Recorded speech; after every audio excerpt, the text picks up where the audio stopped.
نحمدہ ونصلی ونسلم علی رسولہ الکریم اما بعد فاعوذ باللہ من الشیطان الرجیم بسم اللہ الرحمن الرحیم۔ ناظرین، آج آپ کے سامنے یہ ذکر کرنا ہے کہ عورتوں کا محافل میلاد کرنا کیسا ہے۔ ناظرین، عورتوں کے محافل میلاد میں شرکت کے حوالے سے علماء کرام کی اس پر رائے موجود ہیں۔ ناظرین، شریعت کے اصولوں کو مد نظر رکھتے ہوئے عورت چونکہ پردہ ہے، لہذا کیا عورتیں مائکرو فون پر یا دیگر ساؤنڈ سسٹم پر محفل ناز یا محفل میلاد کر سکتی ہیں یا نہیں۔ ناظرین، یہ بات ذہن میں رکھیے گا کہ محافل میلاد کرنا جس طرح مردوں کے لیے جائز ہے اسی طرح عورتوں کے لیے بھی جائز ہے۔ صرف بات یہاں تک ہے کہ اگر مرد محافل میلاد کرتے ہیں تو ان کی آواز، ان کے ساؤنڈ سسٹم کی آواز، ان کی اپنی آواز، تلاوت و نعت و بیان کی آواز، ہر طرح کی آواز میں رکاوٹ شرعی نہیں ہے۔ بس اتنا ہے کہ آپ کی محافل سے، آپ کی محفل سے سامعین کو یا پھر ارد گرد کے مریضوں کو تکلیف شور کی وجہ سے نہ ہو سکے۔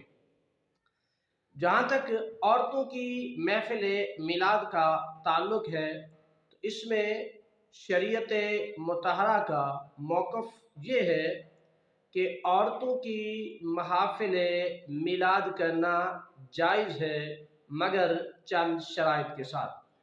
پہلی شرط یہ ہے کہ عورت کی جہاں محفل میلاد ہو مکمل پردہ میں ہو، یعنی چار دیواری کے اندر ہو۔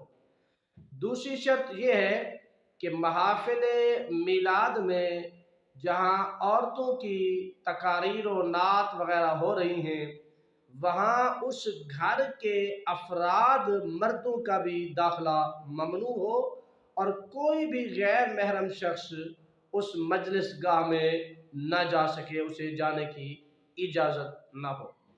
ناظرین، تیسری شرط یہ ہے کہ عورت کی آواز گھر سے باہر نہ جائے، چاہے وہ عورت بغیر کسی مائکرو فون کے بات کر تلاوت و نعت پڑھ رہی ہے یا درود و سلام پڑھ رہی ہے، تاہم بھی اس کی آواز وہ گھر سے باہر نہ جائے۔ اگر وہ ساؤنڈ سسٹم پر پڑھ رہی ہے تو ساؤنڈ سسٹم کی آواز اتنی ہو کہ صرف چار دیواری کے اندر سنا جا سکے، چار دیواری کے باہر کسی قسم کی آواز نہ ہو، کیونکہ عورت کی آواز بھی پردہ ہے۔ نبی کریم علیہ السلام کی حدیث مبارکہ میں آیا ہے، آپ علیہ السلام نے عورت کی آواز کو فتنہ اور آزمائش قرار دیا ہے، لہذا اگر کسی کے پاس مائک بھی ہے تو مائک کی آواز چار دیواری کے اندر تک، جلسہ گاہ کے اندر تک محدود ہو تو حسب ضرورت مائک کا استعمال کرنا بھی جائز ہے۔ اور اگر یہ آواز غیر محرم مردوں تک پہنچتی ہے تو پھر اسے استعمال نہ کیا جائے، یعنی مائکرو فون کو استعمال نہ کیا جائے، یا پھر اس کی آواز کی حد کو صرف شرکاء تک محدود رکھا جائے۔ لہذا خلاصہ یہ بنتا ہے کہ عورتوں کی محافل میلاد میں ان شرائط کا اگر خیال کیا جائے تو پھر ان کی محافل میلاد کرنا شرعاً جائز ہے، شریعت مطہرہ کو اس پر کسی قسم کا اعتراض نہیں ہے۔ لیکن اگر حدود شرع کے خلاف عورتوں کی محافل میلاد کی جائے تو یہ شرعاً ناجائز ہے۔ اللہ تعالی ہمیں عمل کی توفیق عطا